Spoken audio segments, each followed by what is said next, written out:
क्या रहती हैं और कब दरबार लगता है? मंगलवार के दिन दरबार रहता है। एक मंगलवार के दिन लगता है दरबार, इसके अलावा नहीं लगता? दरबार मंगलवार के दिन और शनिवार के दिन जब मैं यहाँ होता हूँ, और अन्य दिन जो है मंगलवार को तो लगभग विशेष किसी भी प्रकार से परिस्थिति में रहता हूँ, जब किसी कथा के कारणवश या किसी अन्य किसी चीज़ के कारणवश यहाँ नहीं हुआ तभी, लेकिन अन्य बार मंगल और शनिवार लगभग दरबार यहाँ रहता ही। मंगलवार और शनिवार जी जी, यहाँ दरबार रहता है। और उसी दरबार में अर्जी लगाई जाती है? हाँ, प्रातः 10 बजे से आते हैं, 10 बजे से जो भी फिर हरी इच्छा तक, जैसी भगवान की आज्ञा प्रेरणा रहती है उस समय तक दरबार रहता है, और आने वाले लोगों का, उनकी समस्या का, उनकी हर चीज़ का निराकरण जितना भगवान की कृपा से जो भी पता चलता है। देखिए, रैंडमली मुझे आपके बारे में कुछ नहीं पता है, या मुझे रैंडमली इनके बारे में कुछ नहीं पता है। जब वो व्यक्ति सामने बैठते हैं तो अचानक से की प्रेरणा आती है कि ये फला व्यक्ति, इसका नाम ये, इसके हो सकता है कि उसके 4 पीढ़ी ऊपर के दादा का नाम जो उसको ना भी पता हो, ऐसा भी कई बार हमने बताया है। जो उनको तक नहीं पता था उनको हमने बताया, और बाद में जब वो ढूंढ करके लाए तो नाम वही निकला। तो ये जो भी प्रेरणा भगवान से की कृपा से मिलती है वो वास्तव में जो है उससे हम बता सकते हैं, और हमारी कोई क्षमता नहीं है। और दूसरा, अभी मैं आपकी एक बात छूट गई बीच में, आपने कहा कि जो देव डांगर वगैरह जो हमारी होती है पद्धति, इसमें क्या चीज़ें होती है, देवता या ये हो। देखिए, मैं हाथ जोड़ के सभी से विनती करता हूँ, कई लोग कहते हैं हमारे शरीर में हनुमान जी आते हैं, कई कहते हैं शिव जी आते हैं, कई नहीं आ सकते। देखिए, ये मूर्खता है, ये समाज को मूर्ख बनाने का काम है, और इससे आप सभी बचें। मैं आपसे तो मैं स्पेशली बोलूँगा, मैं इसमें चाहे शास्त्री जी बाद में बोलेंगे, पहले मैं आपको बताऊँगा, और फिर शास्त्री जी शायद अगर उस चीज़ से ताल्लुक़ रखते हैं तो फिर आगे अपना ज्ञान देंगे जो मेरा ज्ञान है। देखो, हनुमान जी, बजरंगबली, दुर्गा मैया, ये सब चीज़ों को आप जो बोलते हो ना कि शरीर में आती है, शरीर में वास कर रही हैं, उनका ही आप कार्य कर रहे हो, तो मेरे हिसाब से वो गलत है। क्योंकि देखो, कण कण में भगवान सही है, लेकिन जो ऊर्जा भगवान सदैव, मतलब जो साक्षात शिव की है, आपके शरीर के बस की नहीं है उस ऊर्जा को अपने शरीर में स्थापित करना। उस तेज को आप अपने शरीर से स्थापित या प्रज्वलित नहीं कर सकते, ठीक है। इस संसार में कोई ऐसा जीवांश नहीं है जो उस तेज को या उस शक्ति को अपने शरीर में समा सके। तो सबसे बड़ी गलतफहमी लोगों के दिमाग में ये है कि बजरंगबली अवतरित हो गए या ऐसी चीज़ अवतरित होना, ये सबसे बड़ी गलत बात है। दिमाग में उस चीज़ को क्लियर कर लो, और उसके संक्षेप में आगे अभी डिटेल में शास्त्री जो सुनेंगे, जो कि जैसे कि बोलते हैं कि एडी देवता ही हैं, है ना, गोलजू देवता ही हैं, ठीक है, हमारे पितृ भी देवता ही हैं हमारे लिए, है ना। तो उनके संदर्भ में मैं आपको बताना चाहता हूँ, जो मैं कई अपने पब्लिक को, जैसे मैं भी पॉडकास्ट में काफ़ी जाता हूँ, दिल्ली में मेरे 15-20 पॉडकास्ट होते ही हैं जब भी जाता हूँ, तो वहाँ भी मैं लोगों को ये बताता हूँ कि पितृ क्या है, कि हमारे ही मतलब एक मनुष्य योनि में रहे हुए, ठीक है, हमारे पूर्वज है जो हमको स्पिरिचुअल गाइडेंस के लिए आए हैं, ठीक है। तो वो अंश है, ठीक है, वो एक देव अंश बन गए हैं इस टाइम पे, इसीलिए वो हमको गाइड कर रहे हैं। जब उनकी, आपने कहा ना कि वो वार्षिक श्राद्ध होने के बाद में जब वो पितृ बन गए हैं, जब उनका पूरा हो गया कार्यकाल, तो अब वो स्पिरिचुअल गाइडेंस के लिए हमारे साथ जुड़े हैं। रही बात जैसे एड़ी देवता की, गोलजी देवता की, इन सब चीज़ों को बोलते हैं, ये एक ज़माने में ये भी एक मनुष्य योनि में थे। इनके कार्य, सामाजिक कार्य जो थे, हमारे जन कल्याण के कार्य थे, हमारे जो भी हमारे उस समय के लोग रहा करते, इनके न्याय नीति के लिए, इनकी जो हमारे सृष्टि है या जो हमारा क्षेत्र है, इसकी सुरक्षा के लिए जो भी इन्होंने कार्य करे, ये भी अपने अभिप्राय के एक वही जो आपका 100 वर्ष का जो होता है, उसके बाद ये इस तरह से हमारे समाज से जुड़ गए, हमारे स्पिरिचुअल गाइडेंस के लिए। जैसा कि मैं, ये मेरी एक नॉलेज है जो कि मैं लोगों को बताता हूं। आपने बिल्कुल सही बात की। देखिए, गुलजू जो थे, कत्यूर शासक में हुआ क्या कि गुलजू की जो गोलू देवता है हमारे पहाड़ में पूजे जाते हैं, उनका इतिहास जो पढ़ा है मैंने, उनके विषय में जानकारी जो मैंने दी है, तो वो केवल यही है कि कत्यूर शासक थे, उनकी 7 रानियाँ थी, उनमें से एक रानी 8वीं थे गोलू देवता की माता जी, अन्याय हुआ जी। तो 7 रानियों को कोई संतान की प्राप्ति नहीं हुई, लेकिन जो इनकी माता थी उनके गर्भ में जब ये आए तो उन्होंने जो है, इन रानियों ने षड्यंत्र रचना शुरू कर दिया कि इसका पुत्र होगा तो वो शासक बन जाएगा, तो इसको कैसी भी जो है हमें इससे दूर करना है। तो जैसे ही उनका जब गर्भ से वो बाहर निकले तो उन रानियों ने क्या किया कि लाओ इसको हमें दो, हम इसको वो करेंगे, अब ये करना वो करना है। तो ले जाके उन्होंने एक डलिया वगैरह में, टोकरी में, किसी नदी में जो है उन्हें प्रवाहित कर दिया, और एक पालने में जो है, जो सिलबट्टा होता है ना जिससे हम मसाला पीसते हैं या हम नमक पीसते हैं, तो वो रख दिया, और राजा से कहा कि देखो इसने इसको जन्म दिया, इस पत्थर को जन्म दिया। तो क्रोधित होकर के उन्होंने उनके साथ बहुत अन्याय किया, गुलजू की माता के साथ, जो गोलू देवता की माता थी। और उन्हें वहाँ से निकाल दिया, बहिष्कृत कर दिया। अब गोलू देवता को जब एक मछुआरे को जब वो मिलते हैं तो उन्होंने उनको पाला पोसा, तो पूर्व चीज़ों का आभास उनके साथ देवयोग से था, तो वो सब जान गए कि ऐसे ऐसे मेरी माँ के साथ अन्याय हुआ था, इन्होंने किया था। तो वो गए काट के घोड़े में बैठ के, लकड़ी के घोड़े में बैठ के, और उस सरोवर में जहाँ वो 7 रानियाँ स्नान कर दी थी, तो जाती ही उन्होंने कहा घोड़े को पानी पीना है, आप किनारे हुई है। तो उन्होंने कहा कि भाई भले कैसा मूर्ख बालक है कि लकड़ी का घोड़ा पानी पीता है। तो उन्होंने कहा कि जब एक स्त्री जो है पत्थर को जन्म दे सकती है तो ये काठ का घोड़ा पानी क्यों नहीं पी सकता, ये भी पानी पिएगा। तो तब वो जान गई कि ये वास्तव में, और इस चीज़ का खुलासा जब राजा के सामने हुआ तो राजा ने उन्हें दंड दिया और सम्मान के साथ गुलजू को, और आज वही गोलू देवता जो है न्याय के देवता है।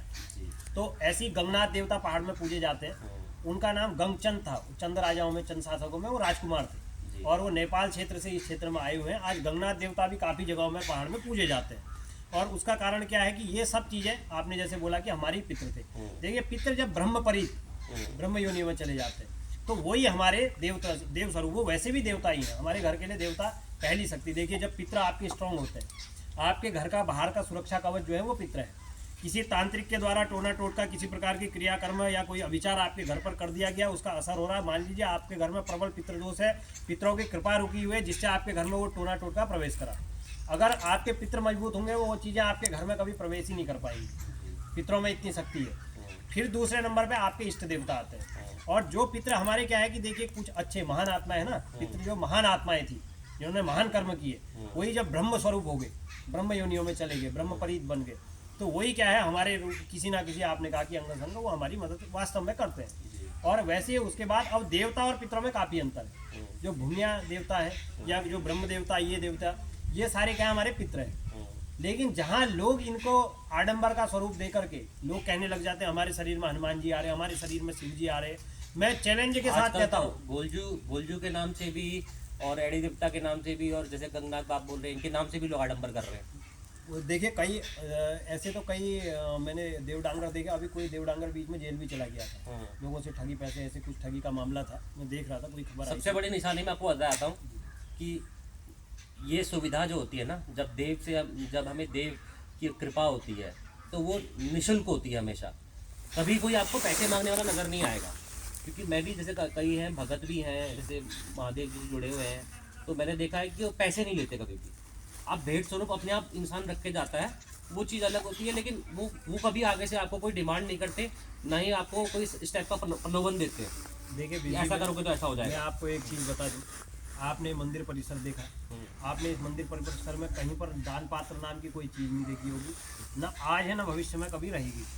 आजकल तो बड़े मंदिरों में आप जाएँ स्कैनर भी तक लगा दिए गए वहाँ की, जिसके पास जेब में कैश नहीं है वो स्कैनर। देखिए ये सब करने के लिए हम यहाँ नहीं बैठे मंदिर में।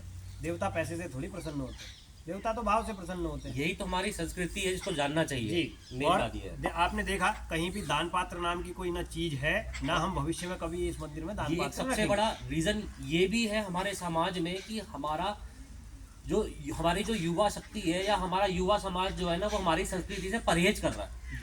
उसका परहेज करने का सबसे बड़ा एक मुख्य कारण ये भी है कि आडंबर इतने सारे हैं, वो उसको सब चीज़ अंधविश्वास में फिर दिखाई देती है। देखिए बीजी मैं आपके इस माध्यम से मैं एक चीज़ और बता दूं, लोग कहते हैं कि महाराज जी आप कथा करते हैं, आप क्या धनराशि लेते हो, क्या दान दक्षिणा लेते हो। मैं औरों के विषय में बात नहीं करूंगा, लेकिन मैं खुद व्यासपीठ की बात बता रहा हूँ।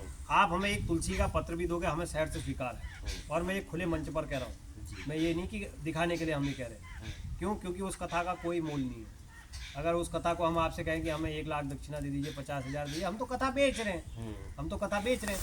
वो तो भक्त की अगर सामर्थ्य होगी उस कथा का, तो वो तो अरबों में भी उसको कोई नहीं खरीद पाएगा। सही बात। उसको तो अनमोल है, उस कथा का कोई मोल ही नहीं है। तो उससे आज तुलना लगा देना कि भागवत की कथा फलाने ब्याज जी इतना पैसा लेते हैं, फलाने ब्याज जी इतना पैसा लेते हैं, तो ये सब एक मूर्खता की बात है। भगवान की कथा का कोई पैसा नहीं होता, कोई शुल्क नहीं है। अगर भक्त की इच्छा है वो तो वैसे ही जो है, जो उसकी इच्छा होगी वो स्वयं दे देते हैं, उनसे मांगने की क्या आवश्यकता भला। और यही चीज़ का कॉन्सेप्ट हमारे समाज में पहले से चला हुआ है, और यही बरकरार रखने के लिए देखिए आज आपने कहा कि घर परिवार समाज का त्याग करना होता है। ये वस्त्रों को, परिधानों को पहनने का, धोती वस्त्र पहनने का, जब शुरू में मैंने ऐसा करा तो काफ़ी विरोध झेलना पड़ा। घर वालों ने कहा ये कैसे कपड़े पहने, ठीक है। अब एक होता है ना, घर वाले न भी कहें, समाज ज़्यादा हिंट करता है कि अरे देखो पागल हो गया तुम्हारा लड़का है, क्या बन गया, ये बन गया।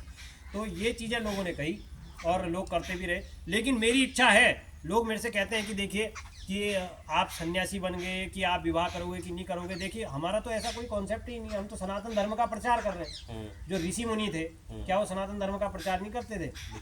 उनकी क्या वो गृहस्थ नहीं थे? वो बिल्कुल गृहस्थ थे। हमने सनातन धर्म का प्रचार करना है। गृहस्थ जीवन का सनातन में तो बहुत बड़ा रोल है जी। वैसे तो। और सनातन देखिए गृहस्थ से ही पूरा धर्म टिका है ना। हाँ। अगर साधु संत सन्यासी हैं, अगर गृहस्थ उनकी सेवा के लिए ना हो तो फिर कैसे वो कैसे अपने जीवन चलाएंगे? नहीं चला सकते।